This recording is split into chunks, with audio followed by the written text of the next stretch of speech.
It's a cold, dark, but otherwise nice spring morning, and you can hear the birds chittering away in the background.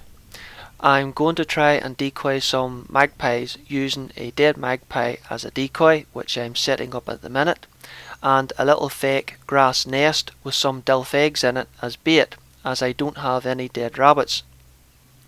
And you might be able to hear the odd magpie chattering in the background, so that means they're already up and going, so I'm quite keen to get everything set up and back into the hide.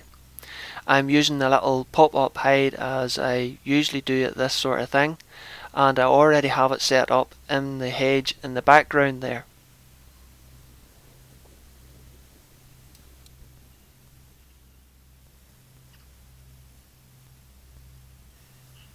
Now, it doesn't take much of an expert to realise that this is a good bit further on into the morning, as it is a lot later than when I set up. I've been sitting for over an hour probably, and you might be able to hear the odd chatter of magpie in the treetops behind me. So they're starting to take interest, and I'm hoping to get an opportunity at any moment. Though this is hunting, and things don't always go the way you want it, and sometimes the unexpected happens, like this.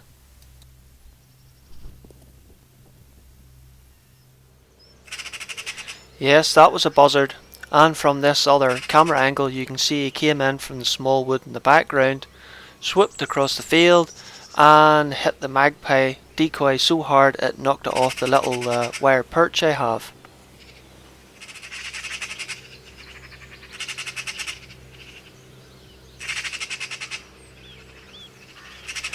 And he wasn't finished at that. He came back and forth every now and again, swooping over the beta area and the decoy he just knocked over, probably looking to see if he can get a free meal for the morning.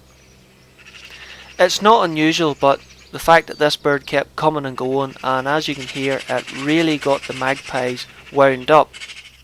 And even though there was plenty of magpies in the area now, the buzzard wasn't helping my efforts, as none of the birds wanted to come down and land on the ground.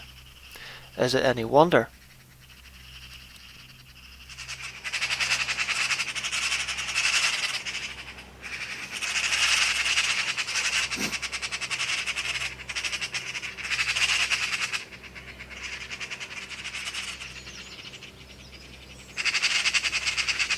Here he comes again.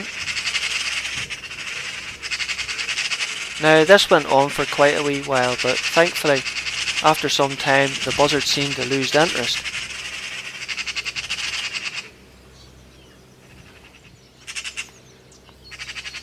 It took some time, but thankfully the magpies got brave enough to finally come down and land beside the decoy that the buzzard had knocked off its perch. This is the opportunity I've been waiting for, as the two birds sat in the dead branch there, giving me a clear shot up out of the long grass. There was a bit of a breeze blowing on and off, so I decided to go for a heart and lung shot instead of my usual head shot. The bird was well struck, but still managed to fly some 15 yards to the left before dropping dead in the grass. Now this isn't the most ideal situation for me, because where the bird has landed, if any of his mates land beside him, it's going to turn it from a relatively easy 25 to 30 yard shot to 45 yards or more. Plus I've forgotten my rangefinder, so it's difficult to find what range it's at. And while I'm still running through my head what to do, the buzzard decides to make a decision for me, and swoops down and lands beside the magpie.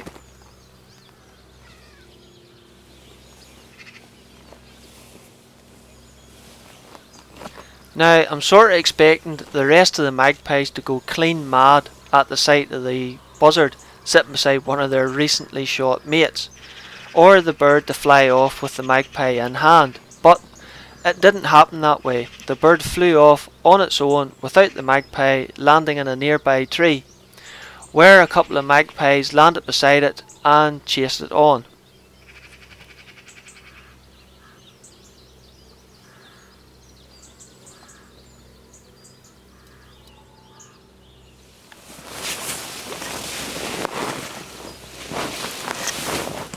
So after a few minutes, once things had settled down again, I decided to go forward and lift the bird I had shot, and then reset my decoy pattern, lifting the dead magpie that I had set up as a decoy and the buzzard knocked off its perch, and reposition it to a new position, just to try and freshen things up to encourage the birds to come back down again.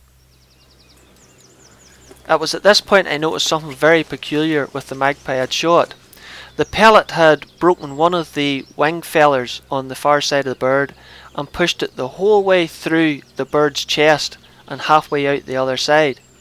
Now I've seen fur and feathers been pulled into a bullet hole before, but not like that.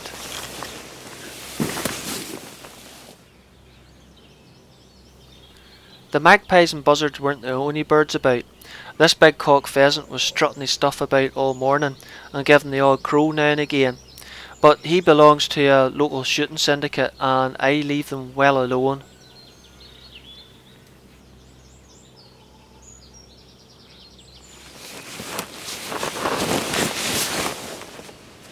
Well, I sat on for another hour or two, hoping desperately that I would get another opportunity or two, but it wasn't to be.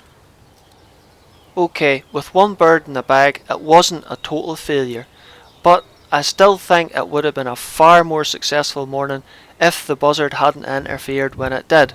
But that's hunting for you.